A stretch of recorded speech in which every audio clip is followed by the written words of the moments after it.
Translation, a weekly-ish exploration of one fellow's translation of the Christian scriptures, one chapter at a time. I'm Brandon Rhodes, and across the internet from me is the translator himself, Brandon Johnson. Hey, Brandon. Hey, Brandon. Happy Tuesday to you. Well, and to everybody Happy else, Tuesday. whatever you're listening. It's our first Happy episode recorded after listening Easter, day. and it's been so nice to get some good sunshine after all Oh, that yeah. dense rain and fog. Mm. Not dissimilar from the energy sometimes that this stretch of Romans has had. This is a nice, True. refreshing, like crescendo in a lot of ways after some muddier wadings. Mm-hmm. Yeah. This is a appropriate celebratory time to read this chapter. Weather is cooperating too. Mm-hmm. Yeah. So to bring you all up to speed, if you've just dipped into this episode but not the others, we are going through Brandon's translation, the Liberation and Inclusion translation of the New Testament. We're going through Romans, and we are in chapter 8 today. You can find that at litbible.net/Romans-8. There's a link in the episode notes to do that. And be sure to check out the footnotes that are all encoded there on the website for that. So be sure to give that a read. How would you recap the flow of arguments that Paul's just been resolving here before it kind of flows into this chapter before the crescendo really begins to clang, clang, clang? Yeah. Yeah, it's been the steady drumbeat of inclusion is not based on wearing your VIP badge, of being the right ethnicity, or following the right rules, having the right document. It's, in fact, here's the argument about why having the right document might even be a liability. Mm-hmm. That's the sense of, hey, if you're going to treat it as this is how I earn my belonging, then you better do it completely without exception. And guess what? That's not actually possible. So, sucks to be you. You're constantly indebted for having to pick one thing over another, or not being able to do it completely, and like the debt grows and grows and there's no way to repay that debt. Mm-hmm. Yeah. So that leads towards death. If you're going back all the way to Torah, which is what it's talking about, the document we're talking about, back to Deuteronomy, it says that the consequences for that is death, right? So Mm-hmm. Mostly as a natural consequences, not so much as a punishment directly, but Mm-hmm. so then it's kind of comes to the end of the previous chapter here in chapter 7 of, we got to figure out a way to like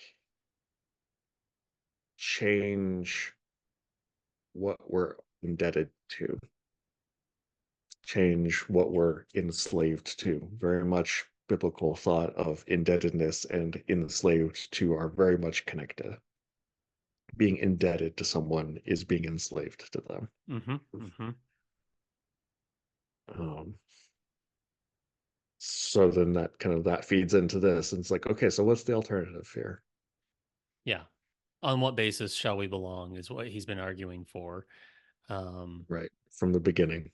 From the beginning, because it's a question of on what basis do we belong, and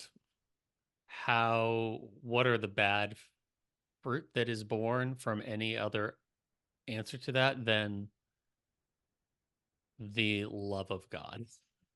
Mhm. If you go with anything else, no matter how good it is, including Torah, great, wonderful, sacred gift, cherished, hold on to it, love it, celebrate it. It has the potential to bring so much health to Mhm. people and to persons. And if it is the determination, if it Not because of anything about it, but other than it's not the love of God, the declaration of God. I'm getting very Calvinist here and just saying like the declaration of God overrides all other things, except it's not God's like domination and authoritarian power. It is God's loving solidarity commitment to Hmm. creation and love of all creatures, including us, that brings us there. But that we're getting ahead of ourselves to the end of the chapter. Um, True. that's kind of where this goes. Um, so along the way in this chapter, we're going to talk about um, a couple big translation changes. It's going to be in the first few verses, there's this contrast Paul is giving between what you have translated as bodily impulses versus the Hmm. life breath in conventional translations. It's traditionally flesh versus the spirit. Um, so we're going to talk about that. And then verse 28 is a very big one. God working for good for all people or with? Like, great question. So we're going to get there and then spend a Hmm. lot of time in, what is it? 28 or, oh, I lost which page I'm on. 30 Uh, something, I think. Yeah, Yeah, 28 through 34, but really 31 through 34. So, sure. a lot of these translation changes from religious gobbledygook phrases and technical terms like predestined and Hmm. justified and sanctified, all these words that are just easy to start sounding like clanging cymbals or gibberish. Some of those Hmm. translation changes you've made for a variety of reasons elsewhere begin to come home and make some fresh sense for me anyway, particularly in like verse 30. So, um, if any of those seem good to you, listeners and viewers, feel free to hit pause and take some time reading those, and then we will be working our way through them in a moment. Yeah, let's talk about this contrast of bodily impulses. Like that still feels peculiar to me. It's a we talked Yeah. last time about the problem of sarx and flesh and all these antibody, anti um Hmm. delight and pleasure. Yeah. Yeah. I've been trying to figure out what the best thing to do with this is. And so it's even the same word here that's in the first paragraph in Hmm. verses like 3, 4, 5. It's the bodily existence. And then bodily impulses is how I start doing it as the context shifts a little bit.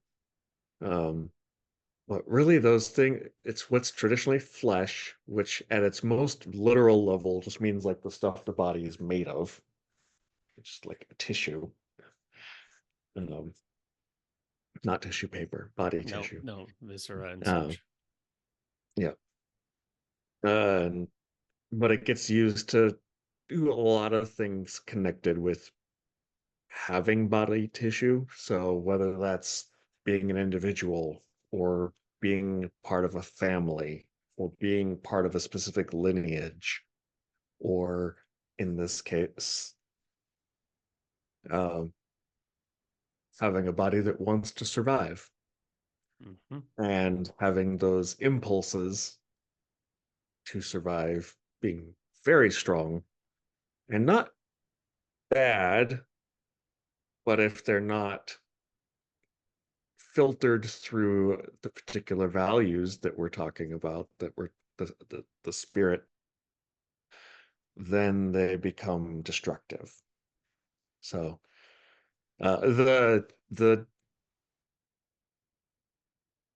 the way that I talk about it with my clients as a counselor, the image that I usually give to just make it really clear, I'm not usually talking about the flesh with them, but I talk about meat, the difference between meads, not meads.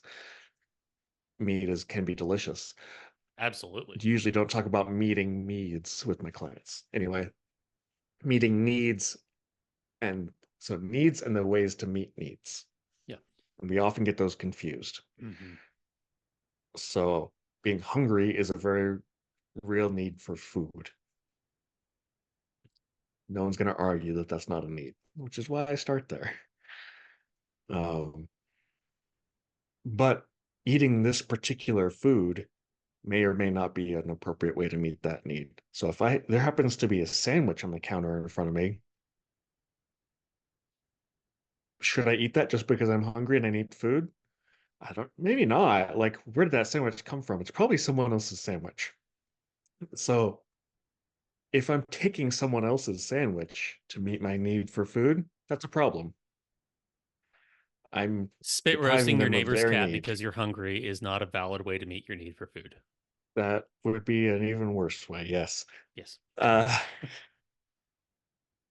so it becomes like, so I need to find another way to meet that need. And maybe I have to be hungry a little longer, even have patience, thoughtfulness for other people, and make my own sandwich or get a pizza or whatever. Mm-hmm. But taking my neighbor's sandwich to meet my very real need for food is it's a problem, even though the need is real. So I think that's what it's talking about here is these bodily impulses are things like being hungry, generally needing to feel safe, needing to feel secure that there's not going to be scarcity for me, that I am included socially, that I am going to have stability in my life, that I'm going to have resources. All those are good things to want, important things that everyone needs. And when it starts looking like the lists going back to the end of Romans 1, Yeah. which maybe I even should, I don't know. Like it's very much about being combative, competitive, like competing for resources, Yeah. um, creating divisions, having it set up as me against you, me trying to take your sandwich just because I'm hungry. Mm-hmm. That is the problem. That is what Paul is talking against, being dominated, being enslaved by those bodily impulses. Not that the bodily impulses shouldn't exist, but being enslaved to them over and against living the way of the spirit, which includes love and care and patience. Yeah. That's the issue. Yeah. Absolutely. That's a really helpful distinction. Um, like if you just translate it as flesh, there's this insinuation, so to speak, of all things that you feel in your body, you should be actively mistrustful of or Mm-hmm. fearful of, which, you know, if you only know how to feel like hunger and horniness in your body, then you're going to interpret like some of those you may develop a toxic, like those are both way, you know, feedback signals that your body is providing Mm-hmm. that aren't bad. Right. Um, but But if it you becomes using someone else's body to meet your need, that's a problem. you got it. And if you but if you're raised in an interpretive tradition where it's you just actively can't trust any of it, you're going to spend a lot of time in therapy. Um, Yes. having to I'll like be learn there. how to retrust. Yeah, yeah. Well, put your URL at the bottom of the screen. Um, That's right. Yeah, get you on the learning waiting how to list. Yeah. retrust and listen to your body beyond a paradigm of self shame and self distrust and loathing. Um, so yeah, here we are in Romans 8 talking about it through verse 7. That's why the thought pattern of bodily impulses is hostile toward God, for it does not cooperate with the Torah of God. It is not even able to do so. Those who are within the bodily impulses are not able to make amends to God. I was surprised to read that the thought patterns of bodily impulses is hostile toward God. It's like we were talking about this before airing. Hmm. Like, is there that just still feels so like easy to hear it through the old lens still. Yeah, which is the importance of reading in context. And community. Um, Context and community. Yeah. And when I say context, I don't just mean a few couple of sentences before and after. I mean like the whole thing. The Yeah, like the whole of the whole Bible you can Bible.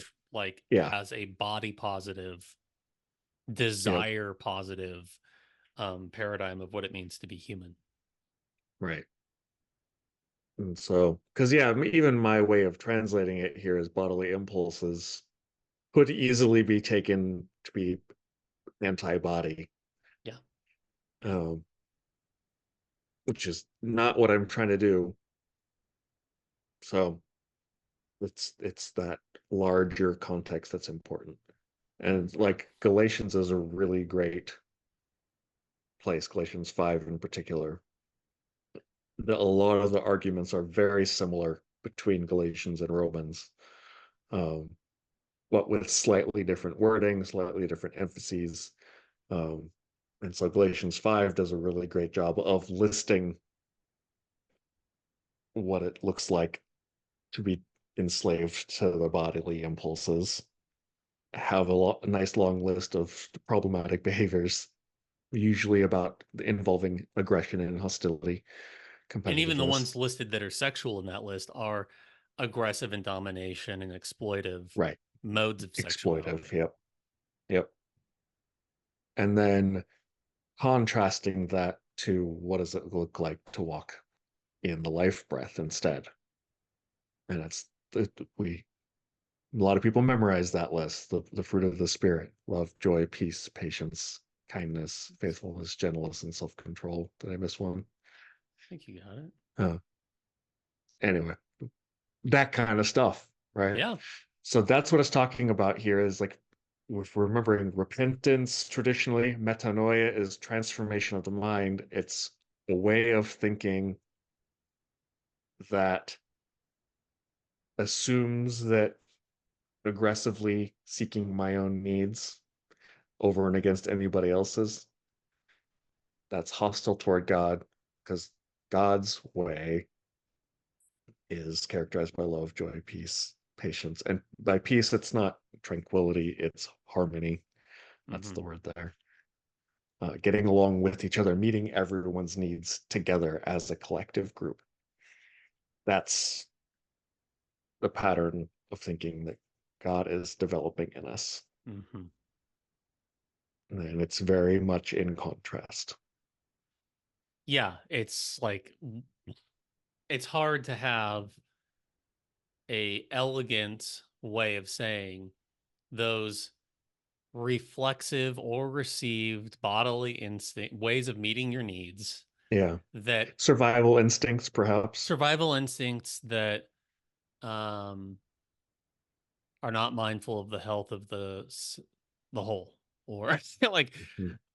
Yeah, the just community. Yeah. yeah squishing that all down to sarx it worked for Paul and has been made Hmm. a mess in Christian tradition.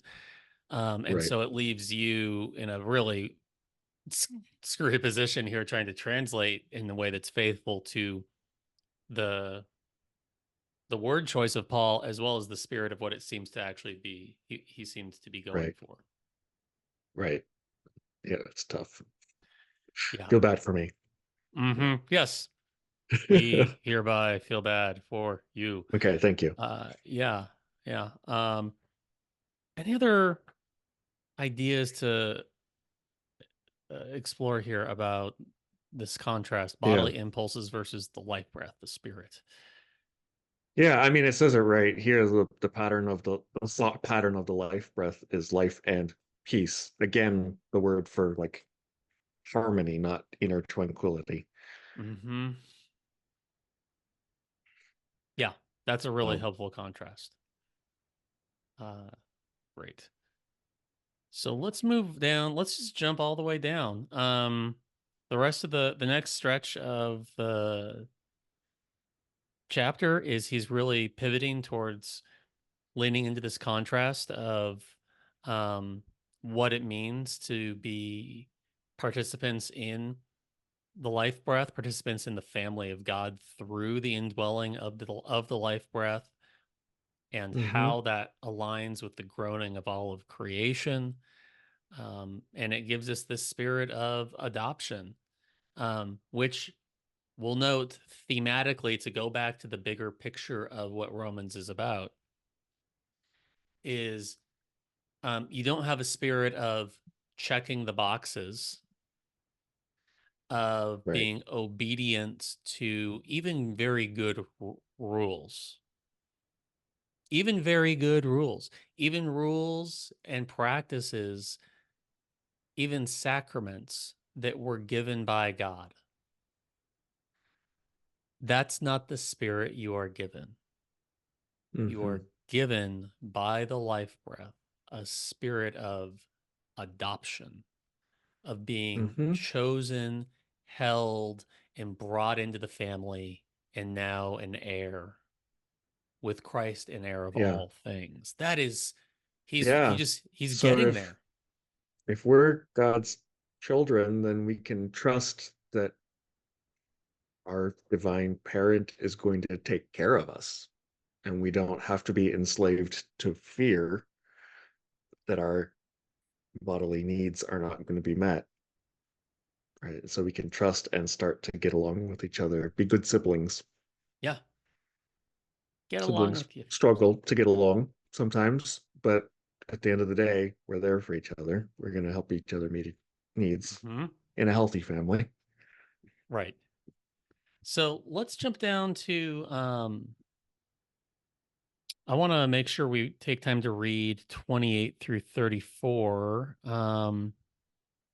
We could do 26 through 34. Um, Yeah, those two paragraphs. yeah, so we're gonna spend the rest of the episode talking about a bunch of things we see here, especially verse 28. Would you Mm-hmm. please give it a read? Yeah.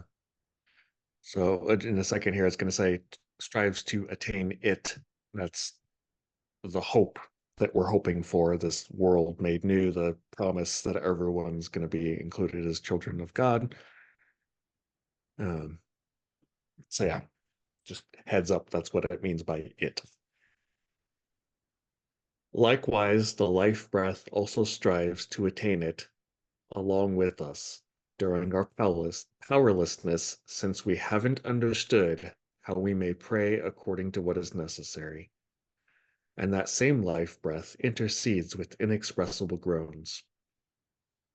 Nevertheless, the one who examines hearts has understood the thought pattern of the life breath, because she intercedes on behalf of those who are designated for sacred purposes according to God. We have understood that God collaborates in everything with those who love God, those who are called with intention. Because he knew them beforehand, he also decided beforehand for them to be conformed to the image of his Son, for his Son to be the firstborn among many siblings. He both decided on them beforehand and also called them. He called them and also aligned them with justice. He aligned them with justice and also made them renowned for praiseworthiness. Then, what will we say about these things? If God is for us, who is against us?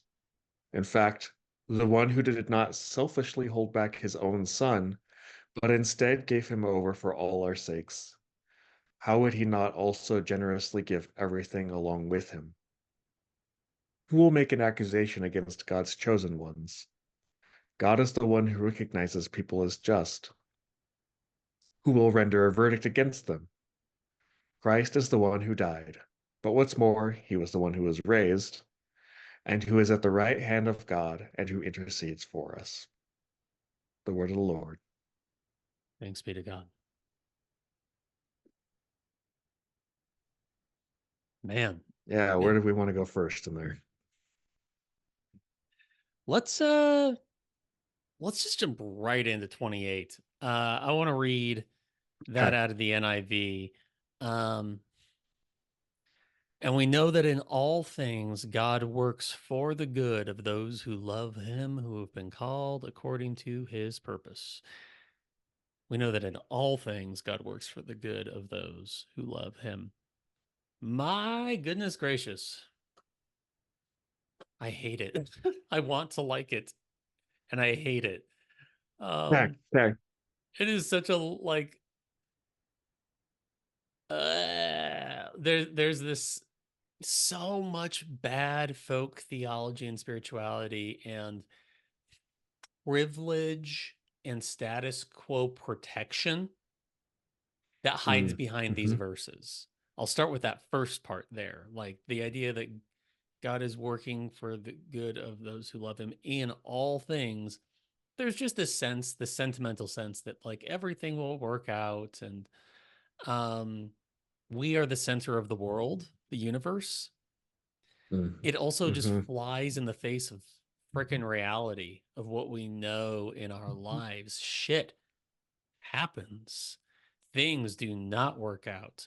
Palestinian Christians are bombed into dust. Like how is God working for those Christians? Um, Yeah. for the Christians who were assaulted by police officers after crossing the Selma Bridge. How does that work for them? Who were killed by the Nazis for hiding Jews? How does that work for queer Christian kids who are kicked out by their families? Like we all know plainly and clearly. And Yeah. then we can use that to hide behind, like, well, look, God's invisible hand is working to bless all of it, like just this toxic, like blessing and prosperity, spirituality, Mm-hmm. all hides behind that.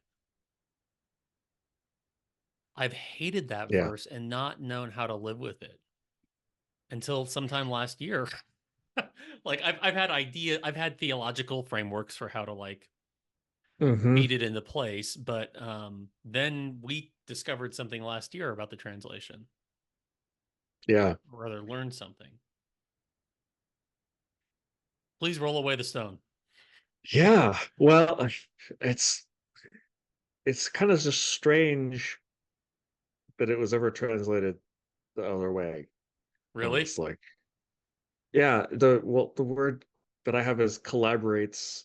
I think, was it works together in the NIV? Is that what it says? Uh, we know that in all things God works for the good of those who love him. Just works. Okay. Yeah, it's not the word. Uh, it's not just Not it. it's not just ergeo, it's sunergeo, which is specifically works together, like collaborates. Mhm. Can you highlight that on the screen? That this paragraph that we're talking, or the passage? Yeah, right here. Thank you. So, what the hell is it saying? Um, yeah, like God works all things for those. Okay, it's just frustrating. Yeah. Those who love. Okay. So it's God collaborates. So there needs to be a partnership there. Yeah. Who is the with that God is working with? Mm-hmm. Um, and that really is the hinge. And so I've also heard it like works all things together, like as if the all things is kind of the with. Yeah. But that doesn't work because all things, or I have here everything, is plural in the Greek, and the verb collaborates is singular. So it has to be God is the only singular thing in this sentence. Um, and then there's no preposition modifying the those who love. So that's where there's this in English, you need a preposition there. I have supplied with, going back to sunergeo, the work with, collaborates with idea. But in the Greek, there's the just like a word form that implies there's some kind of prepositional relationship here, but Paul chose not to put a preposition there. He doesn't have Mhm. to. It helps clarify things. Sometimes he does, sometimes he doesn't. In this case, he doesn't. So that's where the interpretive leap in the other way of reading it is for those.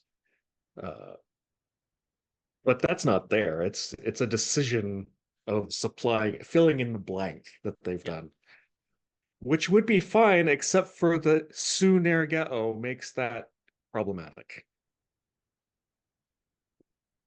What do you see as the payload of changing it this way? Well, first of all, it's wiping away that entire paradigm of like this like toxic positivity. Mm-hmm. And a I don't believe in an all controlling God. I believe in an all collaborating, all Mm-hmm. longing God, all goodness seeking and sowing God. That's what I Mm-hmm. believe in, hope for, and is the only map I have to make sense of a world where so much shit happens. Yeah. So, Yeah, I heard growing up so much yeah, the phrase God is in control as both an assumed, irrefutable, undoubted truth, and two, as something that's supposed to be comforting. right, right. And one, the Bible never says that. And two, that's not super comforting to me because if that's actually true, it's been a shit job. Mm, hmm. Yeah, yeah. To look at this translation shift, like what it's positive, I was thrilled not only to find that that was not what it was saying. Mm-hmm. That would have Dayenu, as our Jewish kin say, it would have been enough. But Mm-hmm. then, but then, this is what it is actually saying. We have understood that God collaborates in everything with those who love God, those who are called with intention. Like God Emmanuel, God with us. God's middle name is with, right? Of Mm-hmm. course, it follows that the God in whose life we are participating with, in we who are of this earth, whose life God is participating in, that the word for understanding how God is weaving goodness is collaboration. God doesn't want to Mm-hmm. do things without us. Some theologians go so far as to say God will not do things. God is Mm-hmm. refusing to do things without us, without creation groaning towards birthing more life, more praiseworthiness, glory, as the old tales say. So, Mm-hmm. reading that here, like the presence of the life breath in you is, um, it if it were just an inner sense of sentimentality, it would have been enough, Dayenu. But it's more Uh-huh. than that. It's the sense of like, and you are the tabernacle, you are the little moving temples around which God is healing and unfucking the world. That's pretty cool. The tikkun Yeah. olam, the healing of the world, is is what God is doing here. Like that clicks with the whole rest of the path, the Hebrew imagination that soaks through the whole canon, instead Yeah. of like this weird sentimental God Right. Yeah. who's very stingy. Yeah, it really fits with the thought pattern of the flesh, the preservation instincts, the Yeah. bodily impulses being about competition, Mm-hmm. and the thought pattern of the spirit being collaboration. And And what does that end up looking like? The very next verse is that for them to be conformed to the image of his son. Hmm. We start to look like Jesus when we understand in that understanding that God is collaborating with us. That leads us to look like Jesus. Oh, good. Yeah, that's the um, point of reflection. We always go back through the Jesus stories, not as a place to find the instructions to follow and obey, but as the template for a true humanity to participate in and have slowly, fumblingly, awkwardly reincarnated, intercarnated in and among us. I mean, this is what it means to be an image bearer. Whose image? As he says elsewhere, but we do see Jesus. Mm-hmm. Yeah, that's good Jewish anthropology right there. So thanks for making this translation, discovering this translation shift. I Yeah, clearly am standing pretty hard for it. yeah. You made I when I first passed through over it, I missed the plural versus singular piece and didn't translate it like this. And you're like, oh yeah, let me see how you did 28 because I'm like, wait, what? And so I went back and looked at it and fixed it. But so thank you for that. Yeah, it's been I think I think it was it David Bentley Hart, the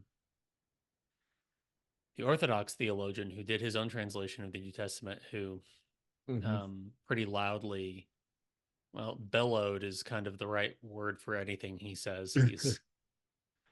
He is a sassy voice. Um, Okay, he was very zealous about that one. Um, should we move along? sure. Thank you. So, verse 30 is, you know, in other translations, I've got it up here in the New Test or the the NIV. Um, it reads like um Calvinists' favorite words in some arbitrary random line. And those he predestined, he also called. Those he called, he also justified. Those he justified, he also glorified. The hell is he talking? Like, Hmm. here's some fun technical religious terms clicking into a story that is not fundamentally what Paul is talking about. Right. Yeah, this is all about how do you know that you belong or how do you get to belong? Yeah. And then all of a sudden those like theology 301 terms are thrown in there. And Yeah. Yeah. And it doesn't make me feel anything or know what to do about it. I guess I feel mhm. confusion Yes. and a little Yeah. nausea. Um, but that's standard for me with a lot of Bible things. Um, so I felt far less nausea reading your translation. In fact, I felt none. Yeah. Well, let me read it and we can Please do. kind of say what the difference is for you. He both decided on them beforehand and also called them. He called them and also aligned them with justice. He aligned them with justice and also made them renowned for praiseworthiness. Mm, yeah. Yeah. So there's a coherent flow to this that is, I mean, the popular translations of like predestined, called, justified, glorified is like within their schema, there is a coherence to that. There is an ordo salutis to it that is, you know, fine. Hmm. Um, but it's, you know, we should say like our nausea response is not actually necessarily to say that some of the big points of that way of hearing it are wrong. It's just not what's happening here. Hmm. um, so this way of Yeah. And reading even it, the words themselves are not necessarily inaccurate, Yeah. but all the theological baggage attached to those words starts taking things in a really weird direction. Yeah. So if it's this broader path of like, how are you belong? What does it look like to belong? You're in the participation of the life breath in you, in y'all. And it comes to he both decided on them beforehand and also called them.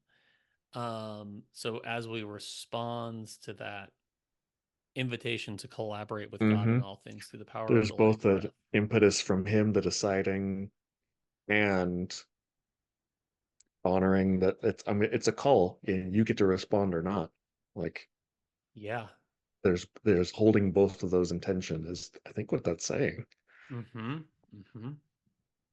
And then the next thing is, and you're also and also aligned them with justice, which has a dual meaning, I think. One is the sense of like, what is the verdict being rendered of you? By what standing do you have here? um, and being aligned with like the path of justice, harmony, and lifefulness in the world. Mm-hmm. I think those are the same things. Like I think so too. being aligned creates belonging, belonging creates the alignment. Like they're inherently reciprocal. Mm-hmm. Mm-hmm. Absolutely. And then he aligned them with justice. He is, conforming you to the image of the Son. It also made them renowned for praiseworthiness. Um, Other translations glorified.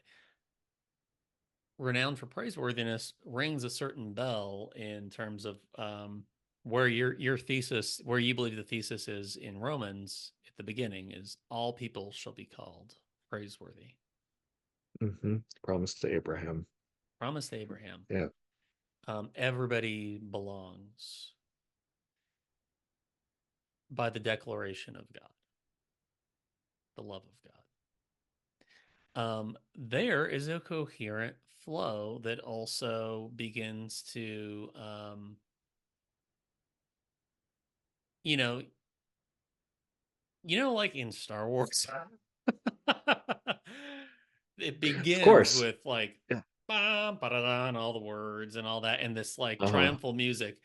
And then at the very end, so some of those themes you hear murmured throughout the fun Mm-hmm. soundtrack throughout the movie. But then the only other time you really hear bum bum bum bum bum bum a little bit when they're fighting the TIE fighters, but other than that, it's in the end credits. And it's coming true. Mm-hmm. It's the full circle thing here. In it would be a very shallow form of chiasm here, where like the beginning and the end rhyme.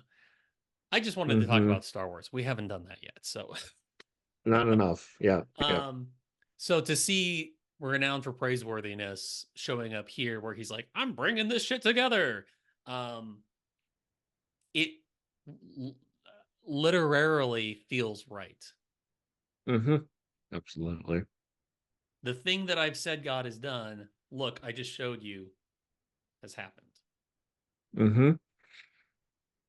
Yeah, and the aligning with justice is the same kind of language around it was credited to Abraham as being just. Like Yes. it's the same pairing of thoughts. Mm. So that brings us to these last three verses of this excerpt that we wanted to work our way through. Yeah. I'll go ahead and read this little paragraph again and just like pause on each of the really impactful phrases maybe for a second. Yeah. Yeah. So then what will we say about these things? If God is for us, that's the assumption. God is for us. Who is against us? Nobody. Right. In fact, the one who did not selfishly hold back his own son, but instead gave him over for all our sakes, how would he not also generously give everything along with him? Who will make an accusation against God's chosen ones? Keep in mind, the false accuser is the devil. God is the one who recognizes people as just. God is the one who recognizes people as just, who will render a verdict against them. Christ is the one who died, but what's more, he was the one who was raised and who is at the right hand of God and who intercedes for us. The word of the Lord. Thanks be to God. There is some liberation and inclusion in this translation here, man. Yeah, we were talking about it, kind of figuring what are we going to talk about in this episode? And it struck me that even if we boil everything down to the courtroom metaphor that Calvinists love so much, which is part of the scriptural set of imagery, but it's not like the thing. It's one of many ways of trying to describe this in a metaphor. Um, but even if that we take that as like, okay, that's the thing, this still is liberative and inclusive. Mm-hmm. It's God who is supposedly the judge is for us. It's already stacked a stacked court in our favor. The false accuser, the devil, the adversary, the prosecuting attorney, the plaintiff, the adversary are the ones who make accusations are trying to be against us. And God's not having it. Mm-hmm. So who will make an accusation against God's chosen ones? Nobody. There's no one left. God is the one who recognizes people as just. We have been acquitted already. That's like what God's character is like. Who will render a verdict against them if the judge is already recognizing us as just? There's no one left. And in fact, the victim, the one who was murdered by the unjust human system, is there sitting next to the judge saying, "It's good. Let's bring him in." Come on. There's nothing left to hold against us. Yeah. Yep. Yeah. The if you want to try any other standard for belonging, for justice, for how do you determine who gets a seat at the table, you'll ultimately kill them. Mm-hmm. And it resulted in the killing of Christ. It's just kind of the way that bodily impulses work. If we can't tune them to harmony and justice. And so he is the one who is crucified. He is the one who takes on who who was excluded by an alternative marcation of what would make him belong. He was excluded Mm-hmm. from life itself. He was killed and was vindicated, was raised from the dead, and therefore set forward Right. as well, God's like, well, that's you guys did that, but that's the hang on. Yeah. And it's basically God asking Jesus, "Do you want to press charges?" And he's like, "No, I'm good." Yeah. They do that enough to themselves, homie. Mm-hmm. Yeah, the stone the builder Yeah. And we rejected have has the become the very cornerstone. we have the exact example of that in the Gospels of God forgive them, they know not what they're doing, right? Whatever my translation is that will be, but Yeah. um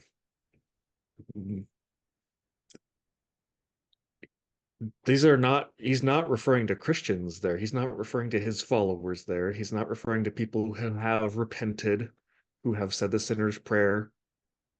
He is interceding for Roman soldiers who don't even aren't even part of the worship of the Jewish worship culture, let alone his followers. Yeah. And he's still interceding for their forgiveness. I don't want to press charges. Yeah. Yeah, these people who put the nails in, made me carry the thing, and hit me with the scourge. Mhm. I don't want to press charges. Yeah, he was killed by, you know, a collusion of mob violence, godly men, cops, and patriots. Mhm. And he says, no.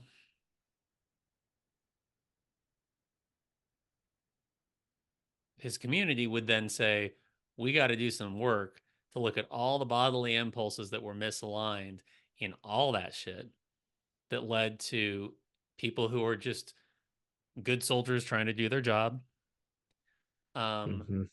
fear based religious leaders, imperial forces, Mhm. um, and everyday folk caught up in um, fear. So they work.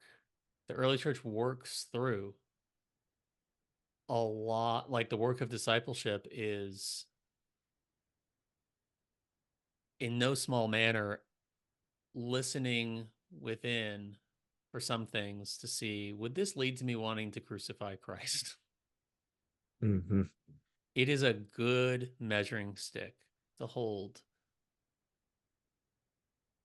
um, as we are, working to attune ourselves and harmonize our bodily impulses with the life breath that Right. raised him from the dead and vindicated him. Mhm. And much more besides, but that's a pretty good starting point, I think. Sure. Yeah. So much of this is like there's already enough violence. We don't need it anymore. Yeah, you've got one And sword, that's plenty.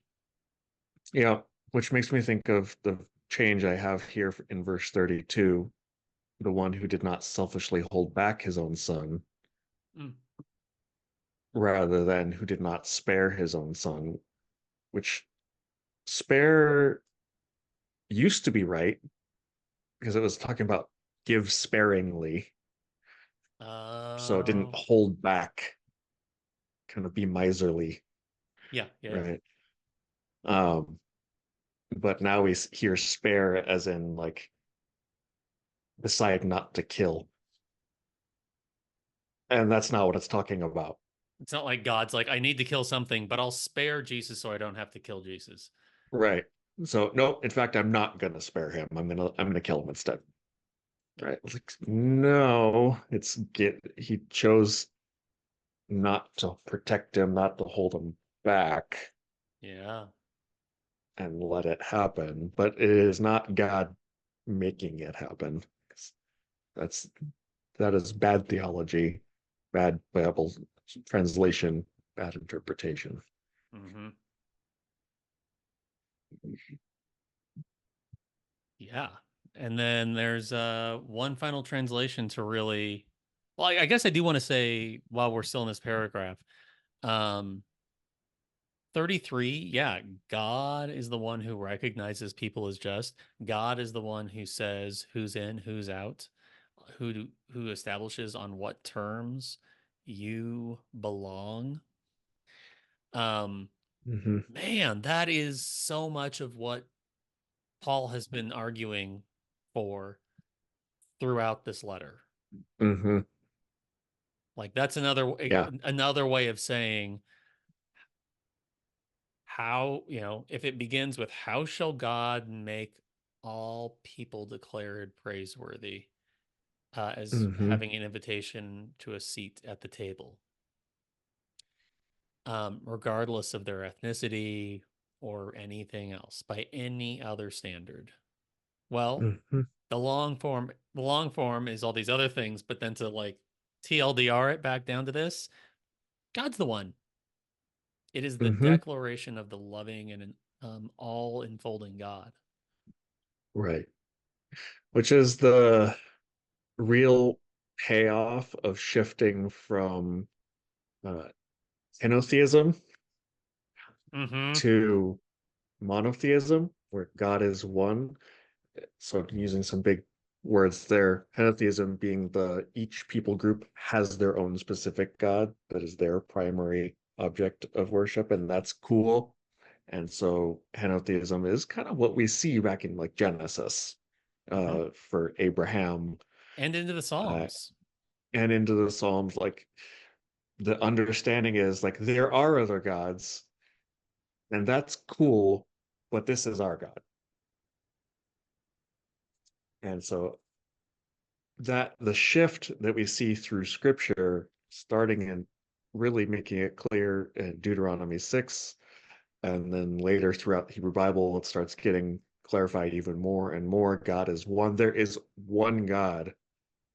That's not about proving Buddhists wrong or Hindus wrong or Muslims wrong, that their gods are fake and ours is real. Yes. It's saying, wait, wait, wait, wait. No, it's one God who is for everyone. Mm-hmm. It's meant to remove competition, not win the competition. Come on.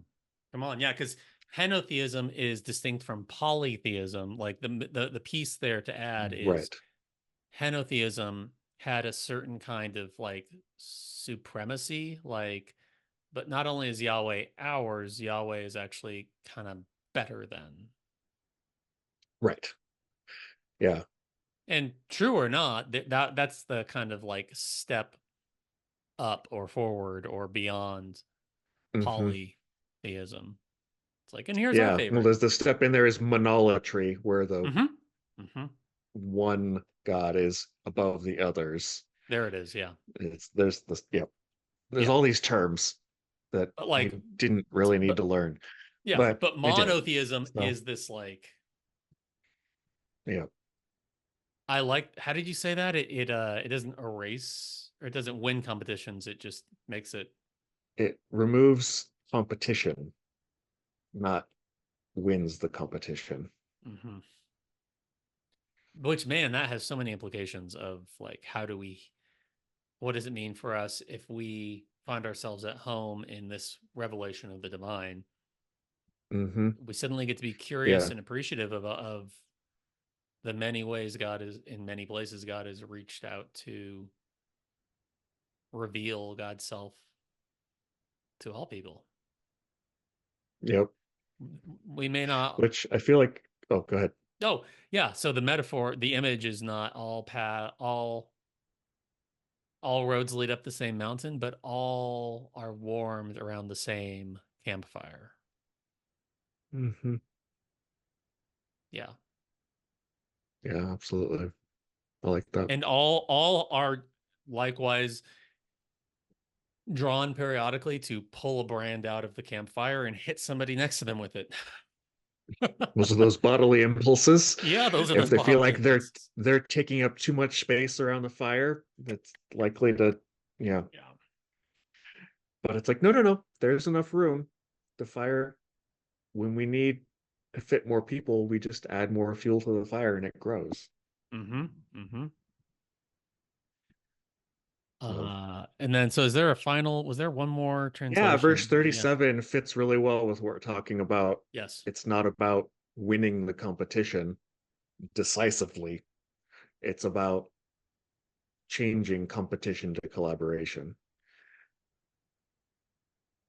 So just the opposite of being separated, with all these things, we attain something that transcends victory through the one who loved us. Traditionally, that's we are more than conquerors, which has real bro vibes of like, we didn't just win, we stomped them. We're like the most conquistadors ever. I'm basically an alpha male. Hmm. That kind of, Yeah. I'm an But this apex is, predator for oh Jesus. gosh, that's right. Yep. But this Vroom, is saying vroom. something else. We're something that is beyond conquering, not Yeah. so conquering that it's gone full circle. It's better than conquering. It transcends conquering. It's Ooh. choosing collaboration instead of conquering. Yeah. Oh, that's so much Chooses better. peace. You know, I'm no longer playing the winning and losing game. right, right. Hmm. Hmm. That is it. Uh, wow. So thank you, as always, everybody, for joining us on this leg of the journey. We appreciate it. The easiest way to support Found in Translation is to leave us a rating or review on whatever app or website or podcast player you've been enjoying this on, especially Facebook, YouTube, and Apple Podcasts. It makes it easier for more people to find the show. You can find us on Facebook as Found in Translation. You can read the Liberation and Inclusion Translation at www.litbible.net, litbible.net, and follow its development on Threads as lit.bible, or rather at lit.bible. You can follow Brandon Johnson on Threads as at Old Song New Dance, and read more of his work at oldsongnewdance.com. Lots of fresh content happening there. And then you can follow me on Threads as at BDRHODES, at BD Rhodes. The music you're listening to is by Kevin MacLeod at incompetech.com. Found in Translation was produced by Perry FM on unceded Chinook and Kalapuya land. Goodbye, Brandon. Bye, Brandon. Bye, everybody.